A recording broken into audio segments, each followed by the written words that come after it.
प्यारे बच्चों, आज की इस वीडियो के अंदर हम सभी पढ़ने वाले हैं प्रश्नावली 3.2 का क्वेश्चन नंबर 3 का चौथा सवाल। ये जो मैंने सवाल लिया है ये न्यू एनसीईआरटी बुक प्रश्नावली 3.2 में ये सवाल आपको देखने को मिलेगा। ओके, तो देखो यहाँ सवाल क्या कहता है। एक नगर में टैक्सी के भाड़े में एक नियत भाड़े के अतिरिक्त चली गई दूरी पर भाड़ा सम्मिलित किया जाता है। 10 किलोमीटर दूरी के लिए भाड़ा 105 रुपया है तथा 15 किलोमीटर के लिए भाड़ा 155 रुपये है। नियत भाड़ा तथा प्रति किलोमीटर भाड़ा क्या है? यानी इस सवाल के अंदर नियत भाड़ा ज्ञात करना है, साथ में प्रति किलोमीटर भाड़ा ज्ञात करनी है। ओके, और यहां पर एक चीज कह रहा है कि एक व्यक्ति को 25 किलोमीटर यात्रा के लिए कितना भाड़ा देना पड़ेगा। तो सबसे पहले हम नियत भाड़ा ज्ञात करेंगे, साथ में प्रति किलोमीटर भाड़ा ज्ञात करेंगे। ठीक है, तो चलिए किस प्रकार से सॉल्व करेंगे आइए देखते हैं। तो मैंने यहां पर मान लिया है कि माना नियत भाड़ा x रुपया है और प्रति किलोमीटर भाड़ा y रुपया है। ठीक है, तो आइए प्रश्नानुसार समझते हैं क्या है। प्रश्न में कह रहा है यहां पर कि 10 किलोमीटर दूरी के लिए भाड़ा 105 रुपये देना है। ठीक है, अब समझिएगा यहां पर x भाड़ा जो है ये नियत भाड़ा है। गाड़ी में चढ़ोगे, लात रखोगे, आपको x रुपये देना पड़ेगा। ठीक है, उसके बाद आपको क्या करना है कि ये जो बाई दिया गया है, 1 किलोमीटर दूरी तय करोगे तो 22 रुपया, अगर 2 किलोमीटर दूरी तय करोगे तो 2 बाई, अगर 3 किलोमीटर दूरी तय करोगे तो 3 बाई। ठीक है, 10 किलोमीटर यहाँ पर दूरी तय किया गया है, इसीलिए हमको 10 बाई भाड़ा देना पड़ेगा। ठीक है, और ये दोनों भाड़ा मिला करके, ये नियत भाड़ा और अतिरिक्त भाड़ा मिला करके 105 रुपये लग जाते हैं। क्लियर है, मैंने लिख दिया 105 रुपये और यह हमारा समीकरण 1 हो गया। क्लियर है, आगे बढ़ जाते हैं। अब यहां पर कह रहा है कि 15 किलोमीटर, क्या कह रहा है यहां पर समझिएगा, कह रहा है कि 15 किलोमीटर के लिए भाड़ा 155 रुपया है। तो हम क्या करेंगे, नियत भाड़ा आपको लगेगा ही लगेगा, साथ में 15 किलोमीटर यानी 15 बाई। ठीक है, कितने रुपए देने पड़ जाएंगे इसके टोटल 155 रुपये देने पड़ जाएंगे। ठीक है, यह हमारा समीकरण सेकेंड हो गया। बात समझ में आ रही है? अब ये दोनों समीकरण को लुप्तीकरण विधि से, वज्रगुणन विधि से या तो प्रत्यास्थापन विधि से, किसी भी विधि से आप सॉल्व कर सकते हो। ठीक है, मैं यहां पर लुप्तीकरण विधि से सॉल्व करूंगा। क्यों करूंगा? क्योंकि यहां पर ये दोनों समान है, आसान तरीके से ये घट जाएगा। ठीक है, इसलिए मैं लुप्तीकरण विधि से सॉल्व करूंगा। ओके, तो चलिए किस प्रकार से करेंगे। लुप्तीकरण विधि में अगर प्रॉब्लम है तो वीडियो को पूरा ध्यान से देखिए, आपको समझ में आएगा लुप्तीकरण विधि कैसे सवाल कैसे बनाते हैं। ओके, तो हम यहां पर लिखेंगे, क्या कर लेंगे, सबसे पहले समीकरण 1 से 2 को घटाने पर। ठीक है, तो हम लिखेंगे यहां पर समीकरण 1 से 2 को घटाने पर। अब कहोगे सर घटाने पर क्यों लिखा?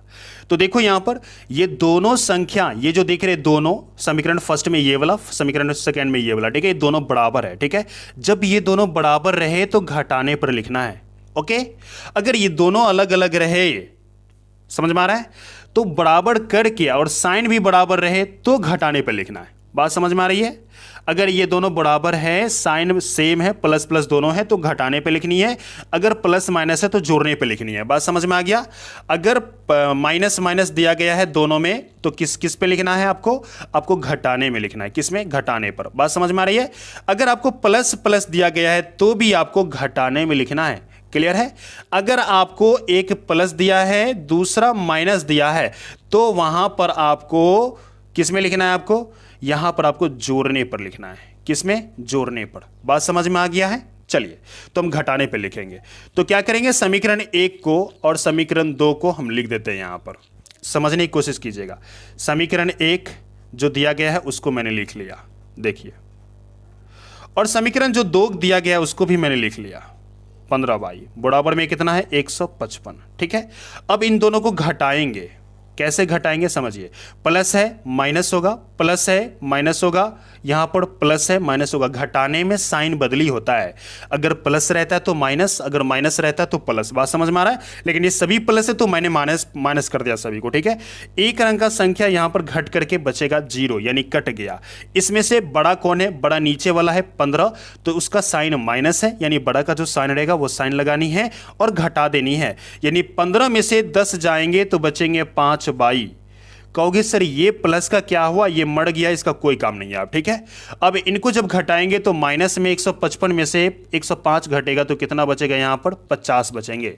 ओके, अब समझिएगा, माइनस से ये माइनस कट गया, y बराबर में 50 बटे में 5, यानी y बराबर में फाइनली हमारे पास आंसर आ गया 10, ठीक है। y का मान क्या निकल के आ गया, 10। क्लियर है, समझ में आ गया इतना। चलिए आगे बढ़ते हैं। ये जो मान दिया गया है y का, इस मान को समीकरण 1 या 2 किसी में भी रख दीजिए, ठीक है। हम यहां पर लिख देते हैं y का मान समीकरण 1 में, आप 2 में भी रख सकते हो, कोई दिक्कत नहीं, मैंने 1 में रखा, ठीक है। x बराबर x प्लस 10, तो 10 लिखनी है, y की जगह पर y का जो मान है y का मान लिख देनी है, ठीक है। यहां पर y था ना, तो y का मान लिखनी है। बराबर में क्या है मेरे पास 105, तो 105 लिखनी है। क्लियर है। अब समझिएगा, x प्लस में 10 10 को गुना करेंगे तो कितना आएगा, 100 आएगा, बराबर में कितना होगा, 105। अब समझिएगा, x बराबर में 105, ये प्लस में इस तरफ किस में आएगा, माइनस में आएगा। x बराबर जब घटेगा तो मेरे पास बचेगा यहां 5, यानी कि आपको नियत भाड़ा निकल गया। कितना नियत भाड़ा निकला जी, नियत भाड़ा निकल गया 5 रुपया। क्लियर है, तो हम इसको लिख सकते हैं अतः करके, तो हम यहां पर लिख सकते हैं अतः नियत भाड़ा, नियत भाड़ा कितना रुपया आया भाई, 5 रुपया। अच्छा, प्रति किलोमीटर भाड़ा, प्रति किलोमीटर भाड़ा कितना रुपया आया है भाई, 10 रुपये। क्लियर है, बात समझ में आ गया। चलो इतना निकल गया। अब इस सवाल में कह रहा है कि एक व्यक्ति को, यहां पर समझिएगा क्या कह रहा है, एक व्यक्ति को 25 किलोमीटर यात्रा के लिए कितना भाड़ा देना पड़ेगा। एक व्यक्ति है, 25 किलोमीटर दूरी तय किया, ठीक है। तो समझिए, एक व्यक्ति द्वारा,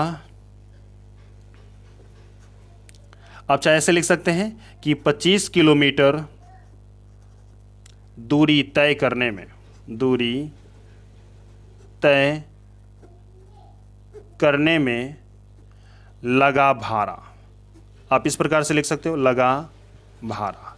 कितना भाड़ा लगेगा समझिएगा, ये नियत भाड़ा लगेगा ही लगेगा, साथ में 25 किलोमीटर तय कर रहे हो तो 25 बाई।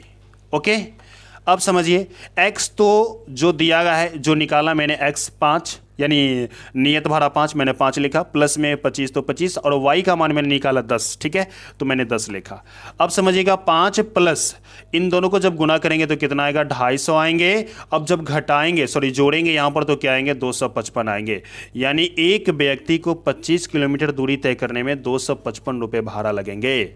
ओके, उम्मीद करते हैं कि ये वीडियो आपको बहुत ही अच्छा लगा हो। अगर वीडियो आपको अच्छा लगा तो इस वीडियो को लाइक कर दीजिए।